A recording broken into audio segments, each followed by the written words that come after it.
এই লোকটার শরীরে একটা হিজড়ে আত্মা ঢুকেছে।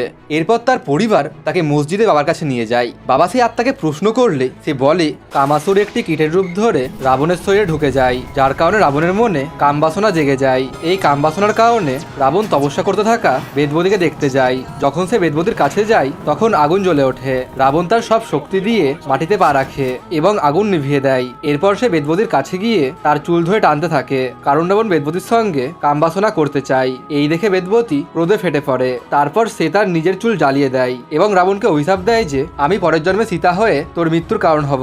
অভিশাপ দেওয়ার পর বেদবতী অগ্নিতে লীন হয়ে যায়। অন্যদিকে কামাসুর বিশ্বামিত্রের দিকে নজর রাখে। ঠিক সেই সময় মেনকা বিশ্বামিত্রের সঙ্গে কামবাসনা করার জন্য তার সামনে নাচতে শুরু করে। কামাসুর আবারও একটি কীটের রূপ ধরে বিশ্বামিত্রের কাছে যায় এবং তার মনে কামবাসনা জাগিয়ে দেয়। বিশ্বামিত্র মেনকাকে দেখে মুগ্ধ হয়ে যায়, আর তারপর বিশ্বামিত্র মেনকাকে স্পর্শ করে কামবাসনার জন্য এবং তাকে তার কুটিরে আসার জন্য আমন্ত্রণ জানায়। তারপর বাকিটা ইতিহাস।